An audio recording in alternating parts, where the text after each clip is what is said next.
it was Dan who said, I want to invite the founders of the Boiling Crab to come talk because this is the most incredible place. And I come from a family of food service industry people, generations, so I appreciate good food, and the business model that goes into building a restaurant business, the franchising part of it, opening multiple stores, is endlessly fascinating. It's quite a challenge, and it has to be done right. So we're very fortunate to have a speaker who's an expert on that subject, and drove all the way from Orange County to speak to us. Yeah. So I'm not a native Southern Californian, so when someone says only in front of the amount of time it took them to get there, you know that they're trying to tell themselves it really wasn't as bad as it was, so it only took 2.5 hours.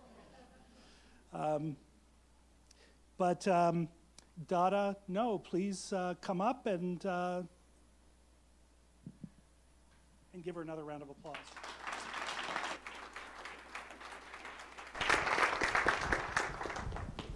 Hi everyone. We're going to start with a little video that we have. Our first restaurant was a 15-table restaurant. It was very small and quaint. Boiling Crab first opened April 10th, 2004. I was the first server there. My first memories of the Boiling Crab were excitement, actually. There was nothing like Boiling Crab around the area, and everybody was just really excited to experience something new. Eating with your hands, really untraditional, wearing bibs even though you're not a baby, and just getting down and dirty. When I was in college, took a road trip with some girlfriends and met my husband, future husband's son. And at that time I was introduced to seafood boils.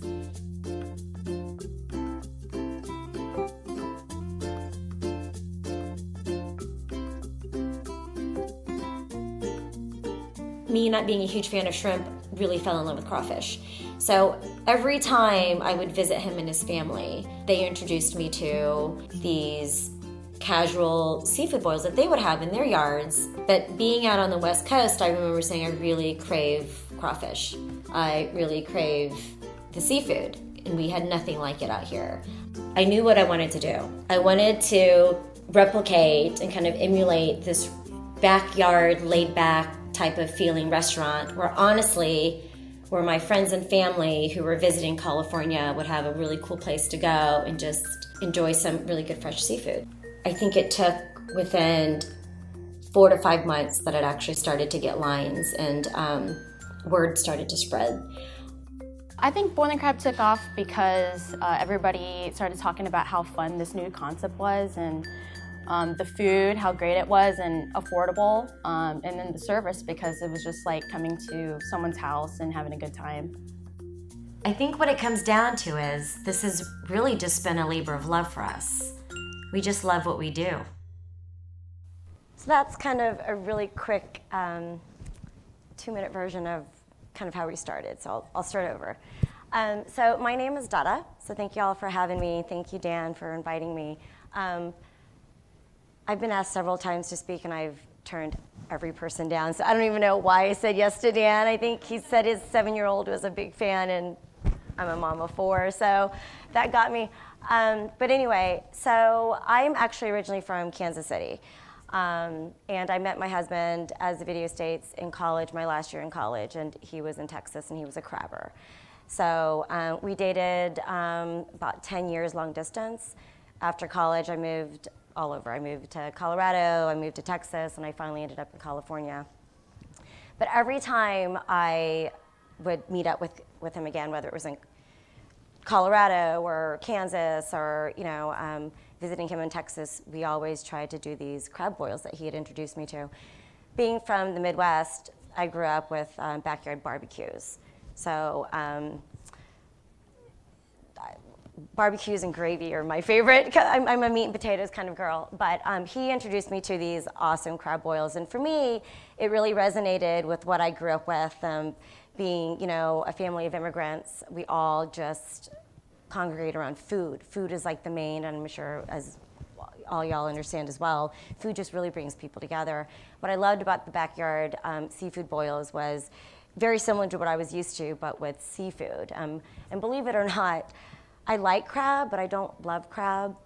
I don't even care for shrimp, which is funny because my own kids are like, why did you open a seafood restaurant? It's like, I really fell in love with crawfish. And if anything, I really liked the family style and the whole drinking with a cold beer, spicy food. It's kind of what we kind of grew up with. And that's kind of what I fell in love with. So having dated him on and off after about 10 years, he was going to join me out in California, and we talked about opening a restaurant. And we thought, get married, open a restaurant, get married.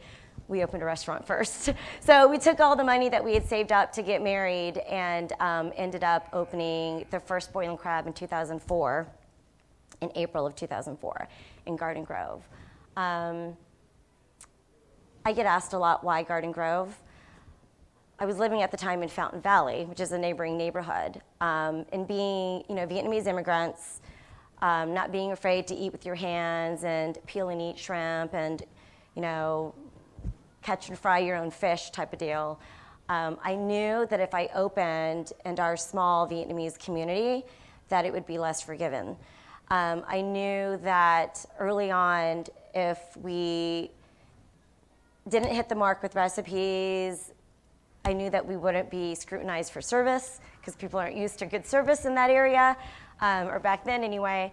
So that was one of the reasons why we opened in Garden Grove. That and the rent was really cheap, and it was literally a 1,600 square foot, 1,400 square foot hole in the wall. That's legit what we had, and we showed some of those photos in that video there. Anyway, I think it really started to take off within the first 5 or 6 months after we opened, and it was quite a challenge when we first opened. Definitely a mom and pop. It was my husband and I, we got married probably 4 months after we opened, and it worked out. I think Mike had asked, how do husband and wives work together? Well, he stayed in the back and I ran the front. So I think a lot of our operation success in the beginning started early on because he knew my husband, who Dan had asked to join us, you'll never meet him. He's one of those guys where give him a fishing rod and a boat and a beer, and then maybe you'll meet him, but he does not like to speak. He does not like to do anything at the front of the house. He's all back of the house and seasonings. And I knew that he knew seafood really well, and he knew recipes, and he knew how he liked to eat it and how we like to eat it and how the family and the neighbors like to eat it. So we really took a big risk when we decided to open in 2004. It was funny because when we opened, nobody really knew what crawfish was. And so we had to name ourselves the Boiling Crab, relying on crab. And Californians love Dungeness crab, even though my husband's a blue crabber. I feel like they think bigger is better. It's kind of like the Texas mentality. I remember the first day that we opened, our hours at the time were 12 to 10. Shortly after, we changed our hours to 3 to 10. So we're not even opened 5 days of the week for lunch. We open for early dinners until 10.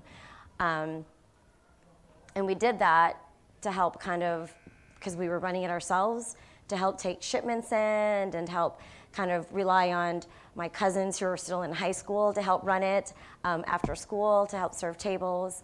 So that's kind of how we started. He pretty much stayed in the back most of the time. My expertise came from, after college, I was a IT recruiter for several years. And so my forte was managing relationships and staffing. Having grown up, in Kansas to two immigrant parents who constantly worked, I was often in the food industry. I remember my first job was at the cookie factory at the mall, and then moved up to Chili's was one of my first really big jobs. I started off as a hostess and then served, and all throughout college, odd jobs here and there in the food service industry. So I knew from the different places that I worked what not to do and what I wanted to do if I had my own place. So when we finally opened, we knew we wanted it to be a really simple concept that just focused on really good fresh seafood. We knew that we wanted to treat people like it was our backyard. And I think that was different at the time for Little Saigon, to have really great service. It's quite funny because when we opened, we had a couple of people tell us to stop coming around to their table and asking how they were doing, because they just wanted to enjoy the food and they weren't used to people asking them, how are you doing? Did you like what you get? Or, and that and the other. So we were really fortunate. By January of 2005, we knew we were onto something, and we just kind of exploded. I know Dan asked me to come and talk about franchising. About 2 years into our business, 1 year, we opened a second location. By the third year, we had family members and friends knocking on our doors saying, we'd love to bring it to Alhambra, we'd love to bring it to Houston. And at the time, I was starting off with a young family, I had 2 young kids at the time, and couldn't see myself expanding past what I had. I should probably note that our dream was just to have 1 store. Never imagined to have more than 1. I knew that would be enough for me, just to have that 1 store that we could host family and friends who came into town, and legit just wanted a place to go and eat for free. That was me. So when they started coming to us and asking, we formed these partnerships with them. The first one being Houston, the second one being Alhambra, Maine. Pretty soon, we had more friends and family asking, and we were really particular about who we were partnering with. We wanted it to be friends and family who had business experience, either fishing, they were fishermen themselves, crabber themselves, shrimpers, or people that had restaurant experience. And more importantly, we wanted people that were going to quit their full-time jobs and make sure that this was going to be their passion and this was going to be their full-time job.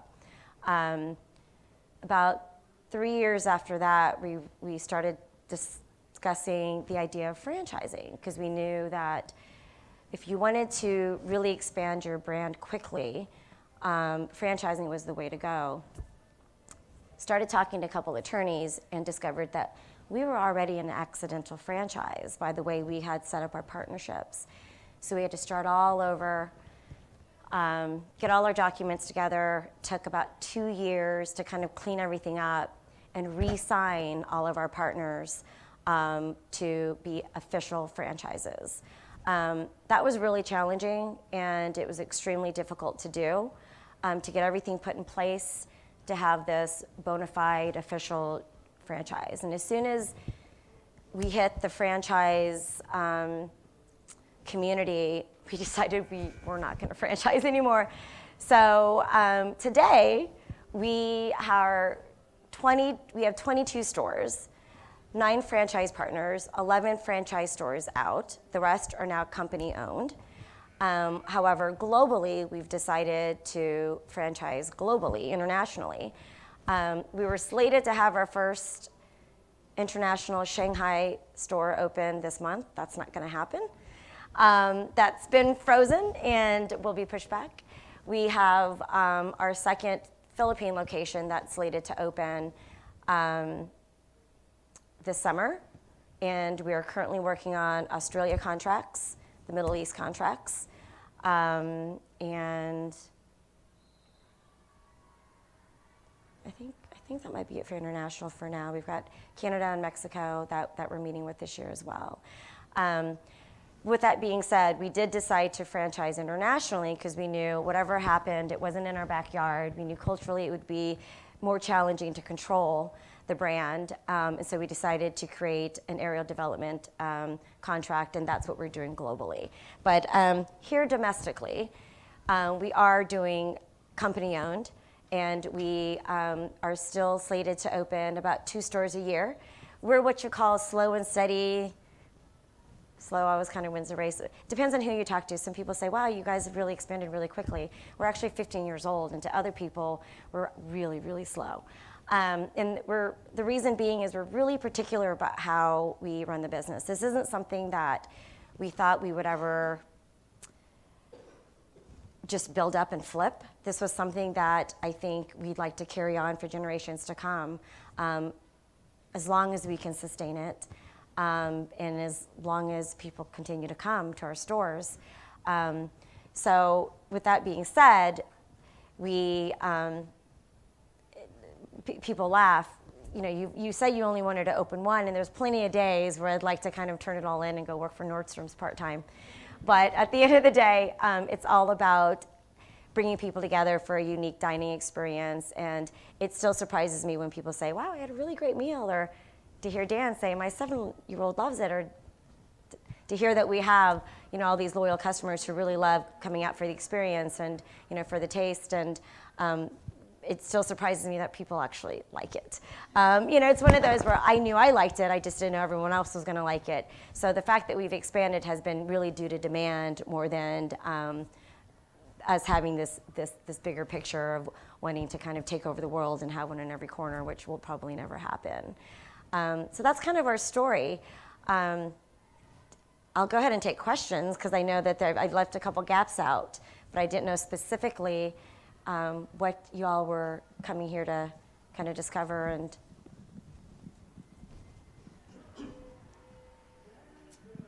Hi, my name's Ken. I just wanted to know, how is your store doing that you opened here right off of Mulholland and Valley Circle there? is that the Woodland Hills one? Woodland Hills, yeah. Okay, that's funny. And when did you open? That's funny that you asked me what Woodland Hills. Woodland Hills is probably aesthetically one of my least favorite stores. That was actually a stretch for me. I had to be convinced to open that location. The reason being, we opened that in 2015? 2015, 2016. And the reason being is our concept is unique. I mean, it's may not be as unique now because there's a lot of copycats. But because we're so different in the sense of how we serve our food to how it's eaten, people say, oh, are you like Red Lobster? I'm like, we are not Red Lobster. We are not even Joe's Crab Shack. My staff doesn't dance. They don't sing and dance. We're very basic in how we serve our food. With that being said, I want people who come to Boiling Crab. Okay, let me backtrack. The year that we opened in 2004, I should probably note, that was the year Yelp also was created. And so I think the very essence of our success has been our brand ambassadors, our awesome staff who love to work there and love the food, and our wonderful, loyal, cult-like customers who felt like at the time, I jokingly refer it to like the old raves back in the day, where you had there was like a really cool DJ playing, and everybody was like, you gotta go to this rave, but you didn't know where it was until the night of. I'm like, am I like really old? Like, I mean, I know that doesn't happen, like it's so commercial now, I know. But we were the concept that you had to be brought in by somebody who had previously eaten. It's not something that I think my philosophy for Boiling Crab is to not open on Main and Main. I don't like to be on the main streets. I don't like to be where there's huge visibility. I do get into some conflicts with my husband because he's from Texas and he thinks that we need to be at the bottom of every highway exit or freeway exit, like it's a big gas station or something, and that's kind of not what we're about. So to answer your question, Mulholland Drive wasn't my favorite because I felt like the visibility was too big.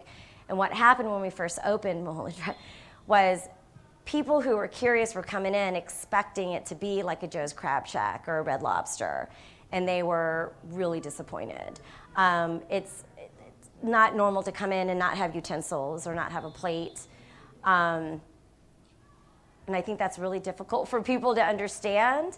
But if you truly know seafood, and if you've been down south, or if you've been to New Orleans, or if you've even Maine, in the East Coast with blue crabs, that's how people eat. I mean, half the fun is cracking your own crabs open or peeling your own shrimp. That's where you're going to get the best and the freshest seafood. You don't really want that frozen stuff that you get at buffets. We do have king crab legs that are frozen, but fresh frozen is what I say. But with that being said, it's picked up and it's doing a lot better. But as always, we do better in locations where, for instance, your daughter comes home, or your sister, or your brother, or your girlfriend, or your boyfriend says, "You've got to come try this place with me. It's different," you know. So they kind of give you an overview of what to expect and what not to expect. I think what also hurt us in the beginning with Mulholland Drive when we opened, that used to be an islands, and the demographic for islands is not the same demographic for boiling crab customers. So we had a lot of people coming in expecting it to be like an islands, and it's not.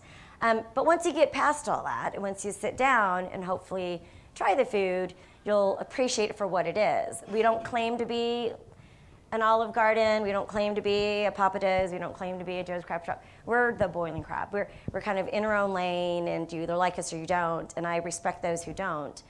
Just as much as I love and adore those who do, because they get it. We kind of liken ourselves to like In-N-Out and Chick-fil-A. When you come to us, you're going to come for good seafood. You're not going to come to us for like the garlic noodles or fish tacos, or, you know, if I'm going to Chick-fil-A, I want a really good chicken sandwich. I'm not going to ask them for a cheeseburger, and, you know, same with In-N-Out. So that's kind of what I compare ourselves to. So hope that answers your question. Hi, my name's Rob. Two-part question. Are you still 3 to 10? And how are you dealing with double-digit labor costs and your pricing? That's been a challenge for California. That hasn't been a challenge in some of our other markets, obviously. I mean, our Dallas franchise owner and good friend of my husband's, who's also a fisherman, is like, y'all need to shut down in California and I'll move to Texas. So, I mean, I think we deal with it as best as we can. The best thing about our company is that we are privately owned, and we're a mom and pop. So for me, it was never about making money. It really, truly was about the experience and about the food. And I think we're able to not cut corners, and we're able to salvage that by not taking as much as we normally would take, I think, off the top, not having to share it with too many people. We take really good care of our employees. They're who matter most to us. And, you know, I've been asked since we've opened, why don't we extend our hours to afternoon to help with the labor cost and all that? But for me, it's quality of life. I think a lot of our employees are students. Some of them are parents as well. We've been asked to stay open past to midnight, and I think trouble happens, and everyone needs a good night's rest and needs to recharge. And, you know, if my employees are happy, I think the customers are happy. So, you know, with that being said, our industry, part of the reason, in addition to not wanting to franchise, was it was really to protect the brand. I think if we were Seven Leaves or, you know, something more Pinkberries, I think that's a lot more easy to replicate. But for boiling crab, a lot of our seafood is fresh and live, and we're dealing with seasonal foods as well. So it makes it a lot more difficult to control the brand. Our Houston location that opened within 3 years, our very first out-of-state location that we opened, we ended up closing. And that was the only store that we closed, and that was my husband's brother's store, because he kept wanting to change the menu, and we couldn't control him. You know, and in our culture, we've got to respect the elder brother, but we just had to give him an ultimatum, and ultimately, he still has the store open. He just renamed it, you know, and still gets kind of a fan base there. But he couldn't follow along, which was really difficult for us, which kind of along for the ride of the pains and growing pains of running a store and sharing it with your family and friends. Another reason why we decided to stop franchising. But to answer your question, I think controlling the brand, I think, was important, and food quality is important, and I think we're just able to cut corners in other ways without having to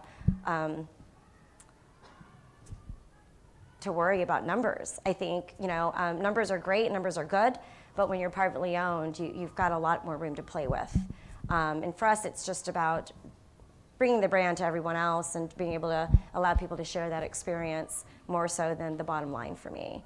You can ask me all day long about numbers and I won't be able to answer. I've got a really great controller who works for me and a really great team who does that. I break all barriers for stereotypes for Asians. I am bad at math. I have a calculator watch on, and I can't cook. My husband did all the recipes, you know, and I'm a really great driver, you know. But I mean, part of the greatness of owning your own company is we're able to do things that I think other big corporations can't do, and we don't really chase the numbers too hard, so.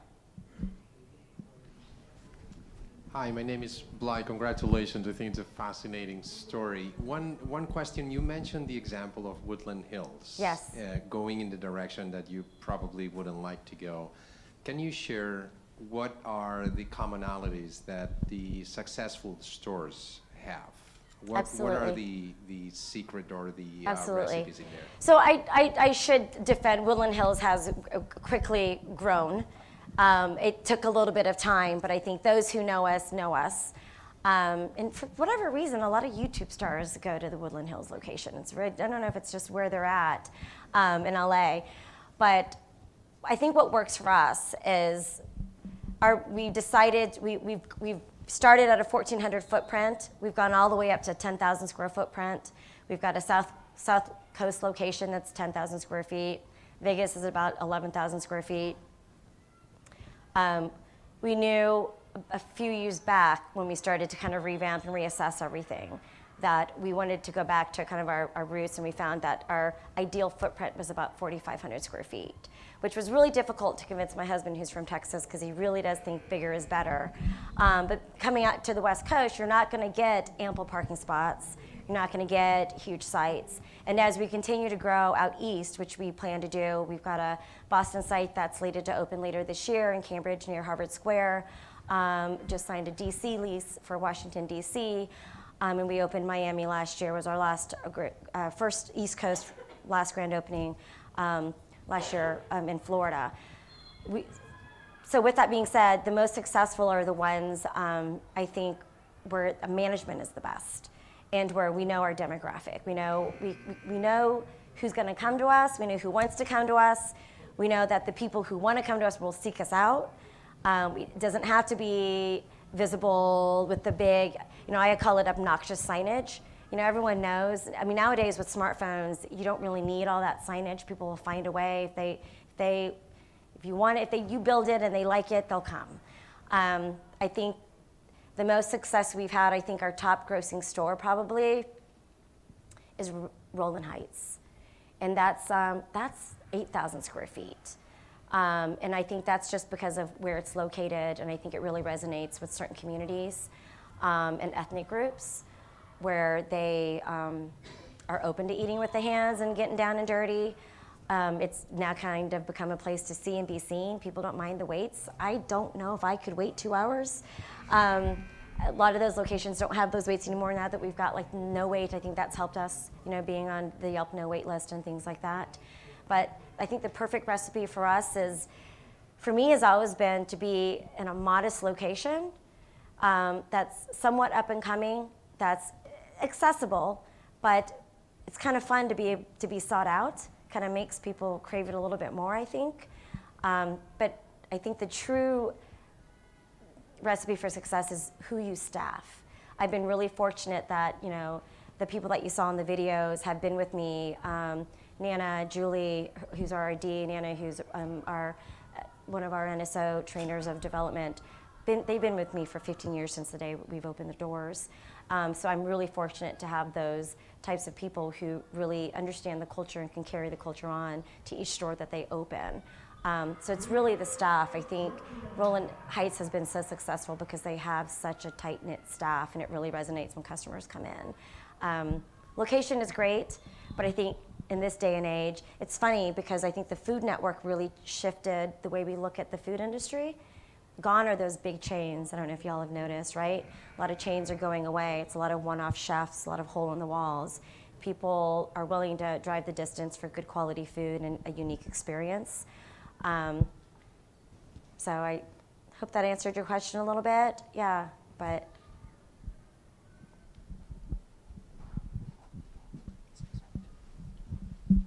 Hi, thank you. I think you said you opened your first location in 2004? Yes. And how much capital did it take to get the doors open then? $50,000. 50? Yeah.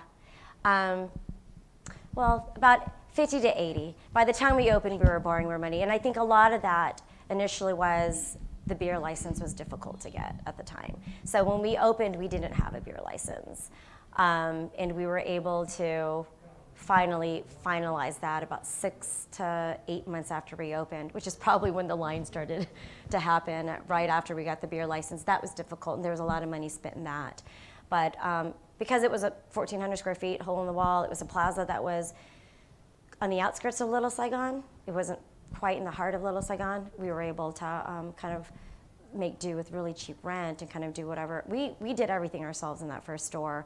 Blood, sweat, and tears. I mean, legit, my husband was the contractor and the cook and the chef, the janitor, and we all kind of pitched in and did everything that we could. And so the capital was quite small. Now, today, the boiling crab can cost anywhere from, build up from 800 to 1.2 million. Just because our kitchens have expanded, equipment, yeah.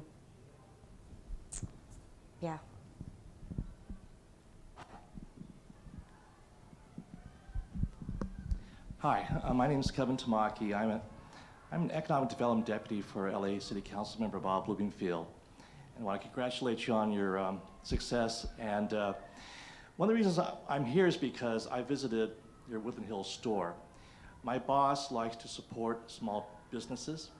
And actually, he goes out once a month to visit small businesses and to provide information on how the city of LA can be helpful and to make the businesses a success. So, in fact, we'll be there on Thursday, February 27th, just to let you know. But my question is that I think sometimes government gets in the way of businesses. They throw up barriers, regulations, inspections, permitting, exorbitant fees, and that type of thing. Have you found, and you mentioned about California compared with other states being more difficult, have you found, so what are some of your challenges that you found in working with government and trying to get your businesses and franchises off the ground and to be successful? We've actually been pretty fortunate in that realm. We've been sought out by in certain cities to help bring business to that city. So we haven't had too many problems with that, I should say. And I think for the most part, because we are try to be a really clean, good, family, fun environment where people of all ages can go. We definitely have a demographic, but my 103-year-old grandma who passed away last month was a huge fan and was always craving for crawfish. So we kind of love the fact that we can reach all sorts of age groups.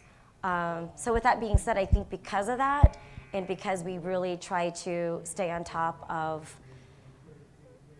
what the government, I mean, with me, it's always, let's just do what everybody asks us to do. People, we're really cooperative with health departments and the environmental, departments and whatnot. We haven't had too many government issues. So it's mainly just been with like the cost of living and minimum wage and, I mean, it's just been all the other little things that I think every other business owner deals with. We're able to kind of offset that because we've been around for 15 years and we're privately owned probably. But we've gotten so much support from government officials. That's probably why we've decided to stay in California. And Garden Grove is kind of where our heart is because that was the city that really kind of believed in us, and they were really supportive when we first opened as well. We were young, it was different, it was new. They were just as interested in our concept, and wanted us to be there. So we haven't had too many challenges in that respect, so thank you.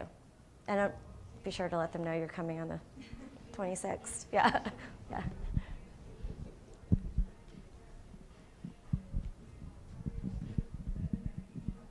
Hi, hello. My name is Ting, and if you don't mind, I want to ask 2 questions. Sure. So the first one, do you do anything to protect your recipe? And the second, how do you make sure when you open new stores and the service level in the store meets your expectation? Yeah, it's definitely a challenge. So protecting our recipes is a huge deal. We joke that we have a Colonel Sanders, lockbox too. And that's something that my husband did create with his sauces. And I should probably know, we didn't invent the seafood boil. We didn't. You go all along the coast and you see everyone does it and everyone knows how to do it. It's funny, as soon as we opened, everyone's like, oh, my mom does this, and we've always wanted to do this. We always wanted to open. We just didn't know how to do it because it's seasonal. And we just found a way to just take it up a notch and do it. I think what set us apart, the seasoning, was, because technically, real crawfish boils, there are no seasonings after the seafood's been boiled. All the flavors are inside the boil. We're extra. Me being from Kansas, I love gravy. So anything that's saucy is what we wanted to do. So we created the garlic butter, we created a lemon pepper sauce, and then we had the original Cajun. I had a couple girlfriends come in one time over and over and over every weekend. And when I would ask them, what seasoning would you like? They said, just give us everything. Just give us the whole shebang. Y'all should put that on the menu. And sure enough, 2 weeks later, the whole shebang was born, and we put that on the menu, and we now have that trademarked as well. The most important thing is getting everything trademarked, right? So we do protect our recipes quite well, but part of the reason why we didn't want to franchise domestically as well was because it was really hard to kind of maintain that quality. We are now working with a seasoning company who does all the seasoning mixes for us. So what they've got put in place in terms of safety measures and quality control is by far anything that we could have done, 10 years ago when we were doing it out of a warehouse.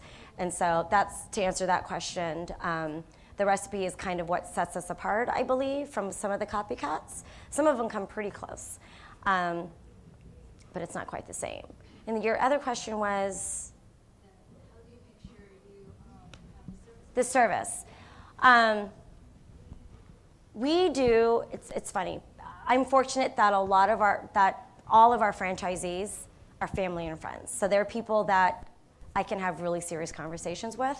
It could go either way. They're really good about not being afraid when we come in we do a lot of quality assurance. We've got people everywhere. Yelp helps out a lot as well. We're constantly on them about that, and it's also a cultural thing. So it's the culture of the brand, really. It's interesting. Service has changed over the years. Yelp is a double-edged sword, right? Everybody's a food blogger, everybody has an opinion, everybody's a critic, and I think it's really changed. I'm not sure if I would have opened the Boiling Crab today if I'd known what I know today. I think it was a lot easier 15 years ago when everybody was just open to new experiences, and nowadays it's not even about your service, or it's not even about your food at times. It's just whether or not that customer was in a good mood or a bad mood, depending on what star they're gonna give you. Sometimes it had nothing to do with the food at all. And so that makes running a business difficult. So what we have in place in terms of service is more of the structure for making sure that our servers are trained and our staff is trained appropriately, and lots of sensitivity training, lots of we've got a really great marketing team that helps to kind of curb some of those reviews and to make sure that the customer satisfaction is there. But for the most part, because it does feel like it's a family-run business, with a lot of the family members that are franchisees, we have the luxury of being able to come in and tell them at any point and help them out. And they're really open about wanting us to stop by the store and helping them out if something goes awry anyway. They always want our help, which is kind of nice, because I know there's plenty of people that would rather not hear from franchisors. But with us, it's purely a really beautiful partnership. That's exhausting. It definitely is exhausting. I feel like it's a marriage. I think every franchise, you've got to remember that. I feel like every partnership is like a marriage. So, one marriage is hard enough, but when you're dealing with like 9 other people, it's really hard. So I think to answer that, we have a really solid training program and really great RDs that have been around from the beginning, and really great staff that really know what it is we're trying to convey and what kind of experience that we're trying to share with everyone who comes in. So, I mean, that's kind of touch and go in terms of service. That's anywhere you go. Hi, Hey, my name is Victoria. Hi. I am just curious. I know you had mentioned that you weren't planning on franchising a few times, but I'm just curious as far as when you were to that point of scaling your business, what went about your decision on scaling? Was it in your position where you were at? And what advice would you give to small business owners on scaling? What should they expect and how they know that they're ready? Right, that's a great question. I've been asked that a lot. It's quite funny how in the beginning, everybody's like, you guys need to franchise, you guys need to franchise, you need to move on it quickly, move on it quickly. You need to do it before somebody else does it. And it just took a lot of time to do because we wanted to make sure that we had everything in place for it, from the manuals to the training, not only the staffing, but the training documents and the training programs that we put in place. And that took quite a long time to do. In the meanwhile, don't forget, we had those partnerships that were not official franchises, that were accidental franchises. When they were all converted over and when it was all said and done, we were so exhausted. Scaling wise, because of the nature of our food, it's not like coffee and tea and beans. There are seasons where, you know, the hurricanes hit, from Rita to Hurricane Irma, that really affects our food chain. And so with that being said, that was difficult for us to control, and we just knew that we couldn't do it. We probably could have done it, but I wouldn't have been happy with the quality of the stores. And for me, that's the most important thing for me. So many people have said, you guys were sitting on a gold mine. Why didn't you guys expand so quickly like the Pinkberries did and like the Chipotles did? And even Seven Leaves, who are really good friends with us, came in and asked me, and I said, this is why I didn't do it. And they found that it was different for them, and so that's why they are franchising. For me, it was more about really trying to control the brand. I mean, I think it was like Howard, I think the CEO at one point of Starbucks, that said like franchising can be the death of a brand, and I truly believe that. I think at that point in time, with the partners that we had and the 11 stores that they own, it was difficult for us to maintain the quality, not only from the service, but the seasonings and the execution of that. That we just said, let's slow down, let's put all this stuff in place, let's freeze it. We won't open any more franchises until we get everything back in place and make sure that we have all the controllables in place. And when we finished with that, we thought this was good enough. We decided to do the company owned because we could touch all the stores ourselves, and we had the staff and we had the team players who knew how to run the current stores. We knew that they would do right by the brand. So for us, it was just about really protecting the brand at that point. Which has kind of been a challenge because now that we're going internationally, we've got to let that go a little bit because culturally things are going to be different. I mean, service is different in China than it will be in the Middle East, you know? So we're learning there, but the joy of it at the very essence of it is it's still same concept, right? We're still all coming together to enjoy, really good fresh seafood and sharing it with one another and not worrying about having to look good while you're doing it. So I think that's kind of to answer your question. Hopefully, it took years for us, 2.5 years, to finally go through all the red tape to do the franchising, and every year I've still got to do all the franchising stuff to get the renewals in. And I'm just glad that I don't have any more than I do, because dealing with those 9 partners. As much joy as they bring, it definitely is. You can't control everything. So I think if you've got a brand that can be easily replicated, like a cup of tea or like an ice cream cone, I think that is the way to go for sure. But with us, there's just so many different variables and controllables, from the execution of the seasoning to the seafood itself, that varies from location to location. That was the challenge for us, and we just decided, instead of kind of running it to the ground and making all this money, we just wanted to really maintain the quality of it. So. Hi, my name is Kareem. First, I'd like to congratulate you on the success. Thank you. And part of the success here was because it was unique in the cuisine and the service and the experience. But as you go to other states where maybe they have similar stuff, maybe not at the same level, not as good, but they have similar experiences. how has the boiling crab been received? Yeah, that's so relevant to right now. We spend hundreds of thousands of dollars on trademark law, and that's a whole nother class, I think. That's really good. I remember getting an email from a customer who had asked to franchise in like 05, 06. And we were like, we're not ready, we're barely handling this ourselves. And he said, let me tell you the story about Freebird and Chipotle. He's like, Freebird came out before Chipotle, but Chipotle took it to they expanded quickly and they took it to the next level. And how many of you have heard of Freebird? Not very many of you have probably even heard of Freebird, right? And so I remember him telling me the story and I felt like, oh my gosh, like we've got to move on this. But because for me, if it doesn't feel right, I just can't do it. I just can't do it for the buck. It's just got to feel right. Now that we've been ready to grow further east, there are concepts that have beat us. And they're growing strong, and they franchised pretty quicker than we have. So it's been mixed. But I'm confident it's been mixed in this. Let me elaborate on that. And that you're right. If we're going to go into, let's say, Atlanta, and there's already a store there in Atlanta, they're going to think that we're the copycat, just like Freebird, right? But I think what sets us apart, because I've been in a lot of those, we've done our research as well, what sets us apart from our copycats, there's some really good ones out there.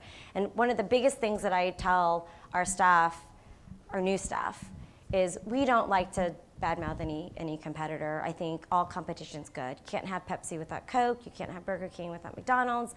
All competition's good. It kind of raises the bar, makes everybody, alert and stay on their toes. However, with that being said, when you oversaturate the market as well, and when you do a bad job, that could be terrible for a concept and for a certain industry as well. And so I struggle with that. Going into a new market that has already been established, we've been fortunate enough to still come out strong. And I think I don't know if it's Darwinism or I don't know if it's what, because I think we have the experience, we've got the team, we've been around the block a few times.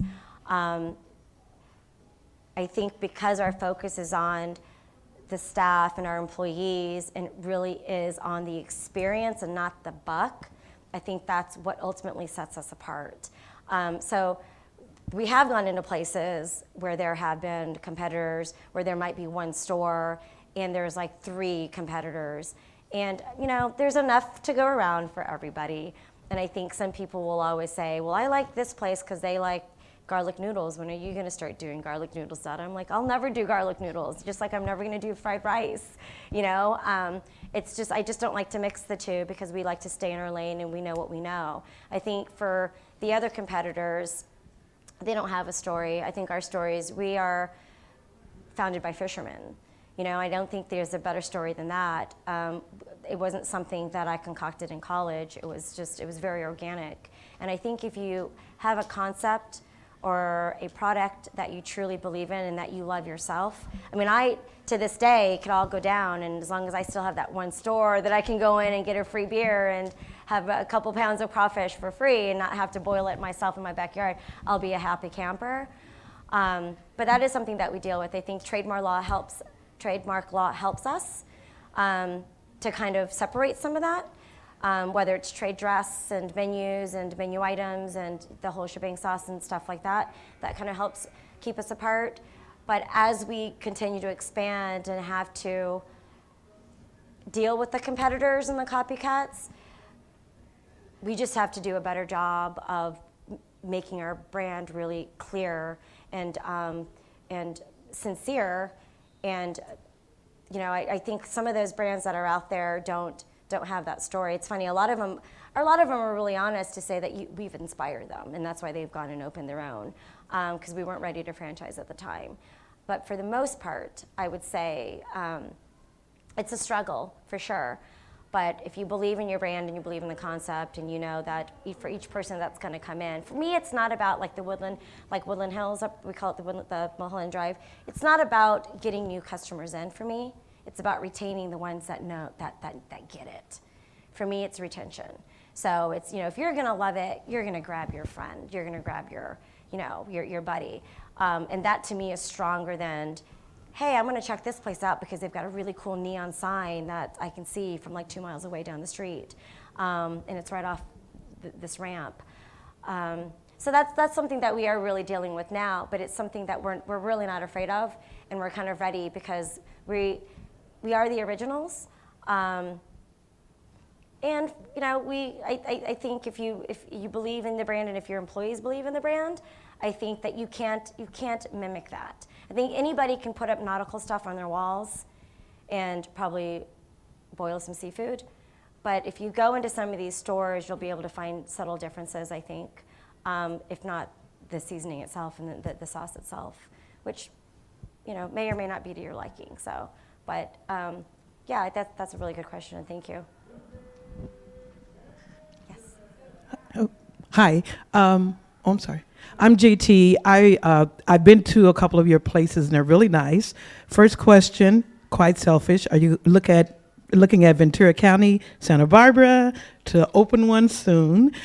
Second question is regarding the short shelf life for seafood. How is your supply chain set up so if I have something in Maine, it's going to be fresh and may taste the same as in California? Santa Barbara, Ventura. So we're always looking to expand, but we're not aggressively looking in California. We're really looking outside because of what that gentleman said, because of when the competitors started popping up, it was kind of a sign of, oh, that area is ready. They're ready to go. They know what it's about. We don't really have to kind of prove ourselves. When we first opened, I had someone order crawfish from me. When I brought it out, he was like, I thought I was getting fish. It's like, no, it's not fish. So it's, you know, with that being said, so I'll keep that in mind, and I'll let my real estate team know about that. Supply chain I've got a really great team for supply chain, and that's really hard. And the funny thing is, our supply chain originally started with my husband-in-law's family. I mean, we were legit getting crabs from their boats, and I think that was for us to ensure the quality that we were getting in and where it was coming from. But supply chain has changed because of the weather and because of the climate and where it's going, and now because of the competitors, it's dwindled because crawfish is everywhere now. It used to not be. It's everywhere. We've got a really great team for supply chain. I can't give you any more information than that, other than we work with people all over the United States, and we also get a lot of our shipments in internationally as well. So that helps a lot. And I think being open for 15 years and having solid relationships with a lot of our vendors really helps. So you really never know, you know, that's why I say be nice to everybody. You really never know who you need to call up later on. One more, we have time for one more question. So, thank you for being here. It's really wonderful to have you out here. My question is, in terms of having all these locations and having this awesome experience in the restaurant, have you guys considered, or why haven't you gone into like the whole catering private event approach? Because obviously so much money and so many people want to bring that to their events. Yeah, and that's something that's happening more and more, right? I remember a few years back with the food truck craze, we considered that. We heavily considered that. I was like, let's go around the country in a food truck. I thought that would be so fun. My husband was like, no. That's something that we have considered. It's a whole nother beast in terms of catering, because I think actually Complex Con was one of the first times that we actually did something 2 years ago. 2 years ago. We set up a tent. That was the first time we'd ever done anything of that kind. We were asked by several people at that event to do like their wedding. I was like, really? You want this for your wedding? We've been asked that for wedding rehearsals. That's nothing, but weddings, that was different. So with that question, that's something that I would love to do in the future. I just think it's so fun, especially since we kind of unofficially do it for family and friends for people. But it's a whole nother beast because crawfish is live and crabs are live, and so to clean it and to get it all ready and set, it's whole other. So for me, if I can't do it right, and if I can't perfect it, I'm just not going to do it. That's kind of always been my thing. I'd rather just like skip it than kind of do it half-heartedly. But we've been asked that, and that's something that maybe we'll do that in the future. Let's give Dada a big round of applause. That was fantastic. Thanks. Thank you very much.